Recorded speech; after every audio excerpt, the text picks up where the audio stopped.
Salut à tous, on se retrouve aujourd'hui pour parler de l'actualité du Real Madrid. Donc c'est parti les gars, on commence tout d'abord avec Karim Benzema. Et l'attaquant français termine quatrième du Ballon d'Or. Donc lors du dernier épisode consacré au Real, c'était lundi après-midi que j'ai sorti la vidéo. Donc le soir c'était la cérémonie du Ballon d'Or, on ne savait toujours pas si Benzema allait ou non être Ballon d'Or. Est-ce qu'il allait être sur le podium? Donc voilà son classement final, un quatrième. Donc d'énormes désillusions bien sûr pour les fans du Real, pour les fans de Karim Benzema. Il est quand même classé très loin dans ce classement du Ballon d'Or. Et Toni Kroos, les gars, son collègue du côté de Madrid, il a dit pourquoi Benzema n'a pas remporté le Ballon d'Or. Ce qui ne va pas dans cette élection, c'est surtout la première place. Messi ne le mérite pas. Il a été le joueur de la décennie avec Cristiano, mais cette année, il aurait dû avoir d'autres joueurs devant lui. On pense bien sûr à Benzema, on pense aussi à Lewandowski, les gars, qui aurait pu être devant Léo Messi. Donc la même chose aussi pour Noël Le Graët, le président de la FFF. Je pense que Benzema méritait au moins le podium. Messi est inégalable. Même si c'est plus le palmarès qui a fait la différence que les 12 derniers mois qui ne sont pas, je crois, les meilleurs de sa carrière. En parlant de Karim Benzema, sur ces 12 derniers mois, il fait vraiment une forte impression, l'attaquant français. Donc voilà, quatrième, d'énormes regrets bien sûr pour le joueur Karim Benzema. Et il y avait un autre joueur du Real, les gars, donc lui il n'était pas classé dans le top 10, il était dans le top 30, c'est déjà très bien. C'est Luka Modric, Ballon d'Or 2018, donc il a terminé à la 29e position de ce Ballon d'Or. Et pour la première fois depuis 2008, le Ballon d'Or n'est pas remporté par un joueur appartenant au Real Madrid ou au FC Barcelone. Donc voilà, c'était souvent soit Messi, un joueur du Barça, ou soit Cristiano Ronaldo ou Luka Modric en 2018, donc des joueurs du Real Madrid. Et là, pour la première fois depuis 2008, c'est ni un joueur du Real ni un joueur du Barça qui remporte ce Ballon d'Or. Toujours avec, bien sûr, le Real, on va parler du dernier match, les gars, qu'ils ont joué. C'était en milieu de semaine, c'était mercredi soir. C'était un match de Liga, un match en retard contre l'équipe de Bilbao. C'était la meilleure défense du championnat, je crois que c'est toujours la meilleure défense. Donc le Real Madrid, les gars, meilleure attaque du championnat, s'est imposé contre Bilbao. Et c'est Karim Benzema, l'unique buteur du match. Voilà, c'était 2 jours après sa 4e place. Voilà, il a laissé ça de côté, bien sûr, Benzema. Il a répondu directement présent sur le terrain. C'est là où vraiment on attend le mieux, surtout le plus, Karim Benzema. Et avec cette victoire, le Real Madrid, les gars, commence à creuser l'écart par rapport à la tête de la Liga, tout simplement, vu que le Real actuellement 7 points d'avance sur l'équipe de l'Atlético Madrid, le voisin, avec un match d'avance quand même pour le Real Madrid. Mais c'est très très bien, les gars, 7 points quand même d'avance à partir de la 15e journée de Liga. Donc tous les voyants sont au vert actuellement du côté du Real. Et on revient sur Benzema, les gars, buteur contre Bilbao. Donc avec le Real Madrid cette saison, c'est 17 buts et 8 passes décisives. Il est impliqué dans 25 buts en 19 matchs, Karim Benzema. On parle Liga plus Ligue des Champions. Si on regarde juste la Liga, donc c'est 14 matchs, 12 buts et 7 passes décisives. Donc bien sûr, c'est lui le meilleur buteur du championnat espagnol, Benzema. Donc actuellement, sur cette année 2021 avec le Real Madrid, les gars, donc championnat plus Copa del Rey plus Ligue des Champions, il a inscrit 35 buts avec le Real Madrid en 2021. Il égale du coup son record sur une année civile en club, 35. C'était son record en 2019, donc actuellement il est au même niveau. Mais il reste encore 5 matchs potentiellement à Benzema avec le Real Madrid, les gars, pour cette fin d'année. Donc bien sûr il pourrait battre son record de 2019, c'est ce qu'on lui souhaite bien sûr. Toujours avec lui. Donc Bilbao, c'est une équipe que Benzema adore. Pourquoi? Parce que Benzema a marqué 15 buts en 25 matchs contre l'Athletic Bilbao. Et on peut voir que c'est sa favorite, on va dire, en Espagne, Bilbao. Déjà 15 buts pour Benzema. Donc Valence, par exemple, 13 buts. Ou l'équipe du Barça. Voilà, Benzema aime bien le FC Barcelone parce que Benzema a inscrit 10 buts lors des Classicos.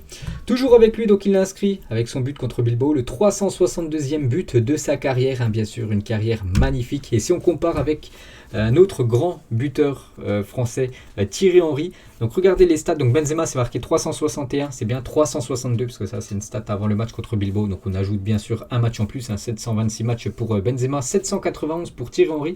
Vous voir que Benzema a joué moins de matchs que Thierry Henry, mais il a plus marqué que Thierry Henry. Du coup maintenant 2 buts de plus que Thierry Henry. Il a fait aussi plus de passes D que Thierry Henry, donc 2 passes D de plus, et surtout il a gagné beaucoup plus de titres. Donc en gros voilà, on parle beaucoup de Thierry Henry, un meilleur buteur, meilleur attaquant français de l'histoire du football, enfin surtout meilleur buteur. Pour l'instant Benzema, les gars, il a des stats bien meilleures que l'ancien Gunners. Toujours sur ce match, Real Madrid Bilbao, donc bien sûr les unes des journaux le lendemain, c'était hier. Ça fait la une sur les joueurs du Real. Le Real Madrid s'échappe avec ses 7 points d'avance. Et Gandor, c'est vrai que Thibaut Courtois a été très très bon. Heureusement qu'il a fait un grand match, Thibaut Courtois bien sûr. Nouveau clean sheet de sa part. Et le Real Madrid actuellement, tous les voyants sautent au vert. Donc ils ont remporté ces 7 derniers matchs, toutes compétitions confondues. Une performance qui n'avait plus été réalisée par la Casablanca depuis juillet 2020. voilà, tout va bien actuellement. Les 7 derniers matchs, que des victoires pour le Real. Et le bilan du Real Madrid après 20 matchs disputés, toutes compétitions confondues. Donc depuis le début de la saison, les gars, c'est 15 victoires, 3 nuls, seulement 2 défaites, 47 buts marqués, 18 buts encaissés. Donc actuellement, c'est quand même une grosse saison voilà, pour le Real. Donc tout va bien actuellement pour l'équipe espagnole. Et le calendrier, les gars. Voilà, donc au mois de novembre, c'était 5 matchs et 5 victoires. Le Real Madrid a tout gagné lors du mois de novembre. Donc pour le mois de décembre, les gars, le dernier mois de l'année, donc Bilbao, c'est déjà fait, alors c'était le 1er décembre.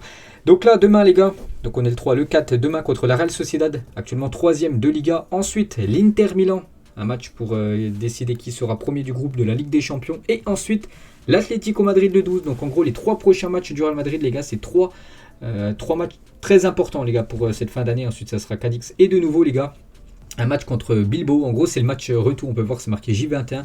Donc, c'est le match retour qui est qui va être joué en avant. Pourquoi ? Parce que le Real Madrid et l'Athletic Bilbao, ces deux clubs vont jouer la Super Coupe d'Espagne.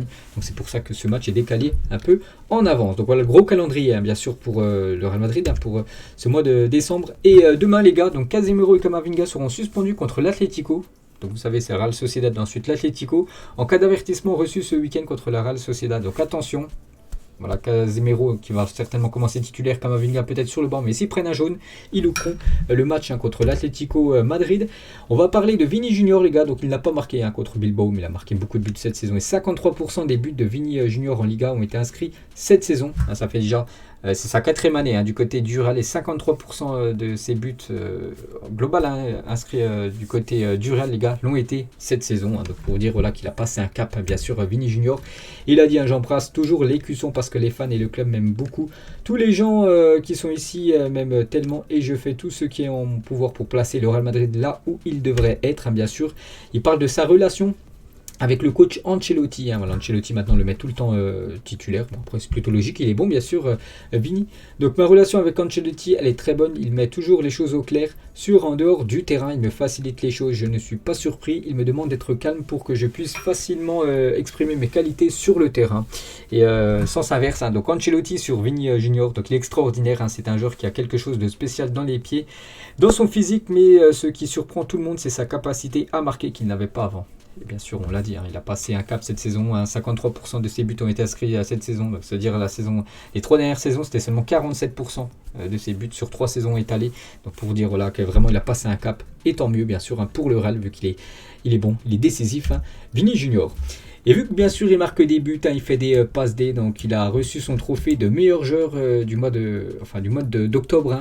Donc meilleur joueur du Real, donc félicitations à Vini, et il est même nommé, les gars, pour la prochaine liste, donc c'est 5 joueurs à chaque fois pour le trophée Marca, donc le trophée du meilleur joueur du Real Madrid. Donc là on a le choix de nouveau avec Vini, Benzema, Kroos, Alaba et Thibaut Courtois.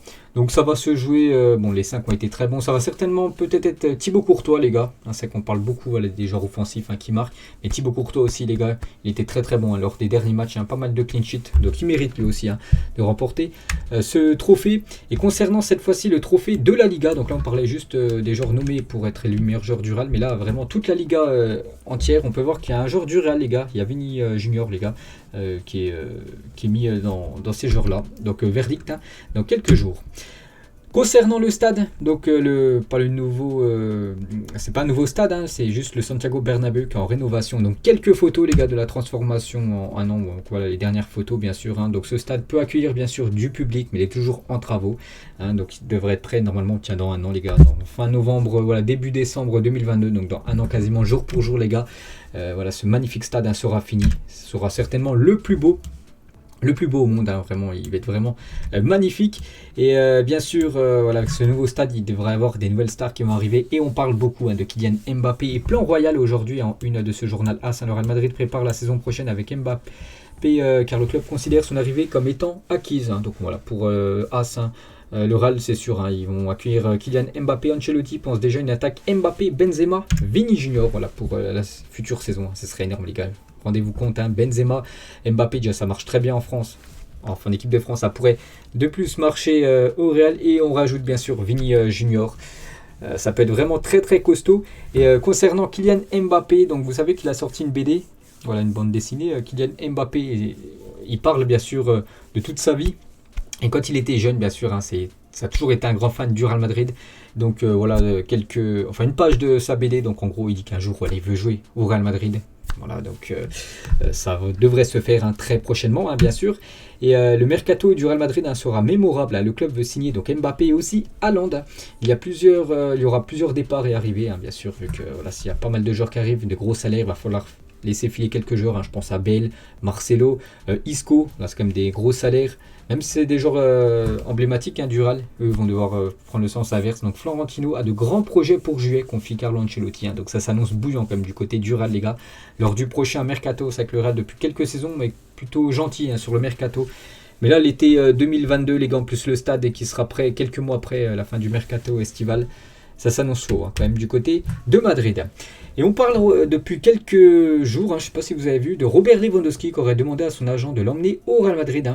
Une info bien sûr à prendre avec des pincettes. Donc le Polonais a donné l'instruction à Pini Zahavi de donner la priorité à une éventuelle offre du Real.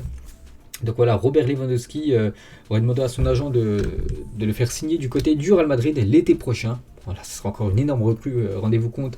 On parle déjà du trio que je dis avec Benzema, Vini et Mbappé. Plus tu rajoutes à Robert Lewandowski. Après, ce serait une mauvaise nouvelle quand même pour Karim Benzema, les gars, bien sûr, l'arrivée de Robert Lewandowski. Après, tu peux jouer en système avec deux numéros 9, Benzema en 10 plus Lewandowski en numéro 9. Après, jouer avec les deux sur le côté. Il y a plein d'autres systèmes, il y a plein de systèmes bien sûr à faire jouer tous ces joueurs. Bon après, pour l'instant, il n'y a rien d'acté bien sûr. Mais Lewandowski, les gars, son ancien agent, il a dit le rêve de Lewandowski était de rejoindre le Real Madrid en 2014. On lui a proposé d'être le remplaçant de Benzema. Il a donc préféré rejoindre le Bayern Munich pour être titulaire. Bon, ça a plutôt bien marché pour Lewandowski du côté de l'Allemagne. On peut voir qu'en 2014, mais il a failli signer du côté de Madrid, mais il ne voulait pas être en concurrence avec Karim Benzema. On va parler d'un joueur du Real. On en parle peu, vu qu'il est prêté actuellement. Il est en manque de temps de jeu du côté de son club, du côté de Dortmund. C'est le Brésilien Reinier Jesus souhaite quitter le BVB en janvier prochain pour relancer sa carrière, mais le club allemand ne veut pas rompre le prêt du joueur par crainte de manquer de renfort au milieu de terrain. Donc voilà, c'est toujours un peu indécis, il joue très très peu les gars du côté de Dortmund, donc il va devoir prendre une décision. Concernant toujours avec les arrivées, on parle de Mbappé, on parle de Haaland, on parle aussi bien sûr d'Antonio Rudiger, donc là on a parlé beaucoup de l'attaque avant. La défense aussi avec Rudiger, les gars, le Real est optimiste concernant la signature d'Antonio Rudiger, libre de tout contrat cet été. Il pourrait toucher une belle prime à la signature en rejoignant cette équipe madrilène. Concernant les départs, les gars, donc je vous ai dit tout à l'heure, Bale, Marcelo, Isco, ça devrait partir. Ça sent aussi le départ, les gars, l'été prochain quand même de Eden Hazard. Voilà, Eden Hazard, c'est un flop. Il arrive en 2019, ça fera 3 ans. En été 2022 qu'il est au Real. Je pense que ça sera le départ. Et l'ancien directeur sportif de Fenerbahçe concernant Eden Hazard, je l'ai rencontré quand il était à Lille. Il m'a promis qu'il jouerait pour Fenerbahçe un jour, donc un club turc. Westerlo, ça devient plus difficile, mais on ne sait jamais. Il pourrait terminer sa carrière ici. Donc Westerlo, c'est Westerlo, c'est une équipe, je pense, en Belgique. Mais il dit qu'il pourrait peut-être jouer du côté du Fener. Il l'avait promis à cette personne-là. On verra les gars bien sûr. Bon, ce serait quand même une bonne nouvelle pour le Real que Eden Hazard quitte le club, parce que je crois que c'est actuellement le premier ou le deuxième plus gros salaire quand même de cette équipe espagnole. On va parler d'un autre Belge du côté du Real. Donc lui, contrairement à Eden Hazard, lui c'est un cadre, c'est un pilier de l'équipe, c'est le gardien. Thibaut Courtois, et quand Ancelotti parle de Courtois d'être moins bon à l'entraînement, c'est incroyable. Je lui dis parfois, tu dois donner plus de confiance à nos attaquants à l'entraînement parce que tu arrêtes tout ce que Courtois fait en match, il le fait tous les jours à l'entraînement. Donc c'est complètement fou ce que demande Ancelotti à Thibaut Courtois d'être moins bon, de laisser passer de temps en temps les tirs des attaquants, Jovic, Benzema, Asensio, tout ça, les laisser marquer pour qu'ils prennent un peu plus de confiance. Complètement fou quand même, ce que demande Ancelotti à Thibaut Courtois. Et Thibaut Courtois a stoppé 61 des 77 tirs reçus en 20 matchs cette saison, toutes compétitions confondues, c'est énorme, quasiment 80% d'arrêts. Il est le meilleur gardien des équipes en tête de Liga, avec 14 arrêts décisifs devant Oblak, Bono, Remiro et Ryan. Pas mal pour le 8e gardien seulement du trophée Yashin remporté par Donnarumma. Lui, il a été classé seulement 8e quand même, Thibaut Courtois. On va parler de ce maillot, les gars. Les joueurs du Real Madrid porteront le nouveau maillot de la collection Theme Guest d'Adidas pendant l'échauffement avant les matchs contre l'Atlético et Cadix au Santiago Bernabéu. Donc voilà ce nouveau maillot du côté du Real. On va parler d'une journée. Tout à l'heure, je vous ai montré le calendrier, les gars, pour le mois de décembre. Donc là, c'est un match programmé tout début janvier. Donc voilà, il est programmé ce match Retafe et Real Madrid. Donc il est programmé le dimanche 2 janvier, voilà, la nouvelle année, à 14h. Hein, voilà, dimanche à 14h, les gars, il y aura un match pour le Real. Vicente Del Bosque, ancien coach du Real Madrid. Quand j'étais l'entraîneur du Real Madrid, la seule chose que le FC Barcelone célébrait, la seule chose que le Barça célébrait, c'était l'anniversaire du club, hein, vu que le Real gagnait beaucoup de trophées, souvent la Liga, quand c'était Del Bosque, le coach de cette équipe du Real dans le passé. Une petite info concernant Guti, lui aussi, un légende du côté du Real. J'ai reçu beaucoup d'offres pour quitter Madrid, mais pour moi, il était plus important de jouer 30 minutes au Real que de jouer 90 minutes dans un autre club. Hein. La passion, bien sûr, pour l'ancien numéro 9 de cette équipe madrilène. Les 6 raisons actuellement de la bonne forme du Real Madrid, hein, je l'ai dit les gars, c'est 7 victoires d'affilée. Donc d'après le journal Marca, ils ont essayé de trouver quelques points où vraiment le Real Madrid est très bon. C'est pour ça que c'est efficace à niveau résultat. Donc déjà le retour de Toni Kroos, il était blessé il y a quelques semaines, il est revenu, puis il est vraiment très important. Ancelotti qui a enfin sa défense titulaire, avec Mendy côté gauche, Alaba, Militao et côté droit Carvajal quand il n'est pas blessé. Un Courtois magistral, hein, on l'a dit, Thibaut Courtois très bon actuellement. Vini et Benzema efficaces, un très bon duo. N'oubliez pas que Benzema meilleur buteur de la Liga. Vini est juste les deuxièmes meilleurs buteurs de la Liga. Une seule blessure contactée en novembre, hein, ça c'est très important. Il y a très peu de joueurs blessés actuellement du côté du Real. Et équipe intraitable à l'extérieur, mais même à domicile. Hein. Donc voilà les gars, tous les voyants, je vous dis, hein, sont au vert côté Real. Et une petite question les gars, donc il restera juste une info juste après. Donc si un joueur devait représenter le Real Madrid, qui serait ce joueur entre que des légendes, hein, Sergio Ramos, Di Stefano, CR7, Ronaldo R9 ou même Emilio Butragueno. Donc moi je dirais quand même Sergio Ramos. Bon après voilà, c'est mon point de vue.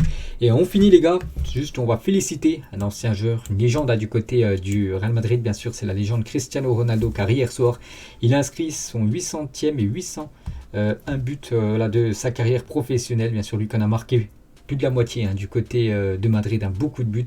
Donc maintenant il est du côté de l'Angleterre, du côté de Manchester. Donc félicitations à Cristiano Ronaldo. Donc voilà les gars, la fin de cet épisode. J'espère que ça vous a plu. On se retrouve début de semaine prochaine les gars pour le prochain épisode consacré au Real Madrid. Bonne journée à vous et à plus tard.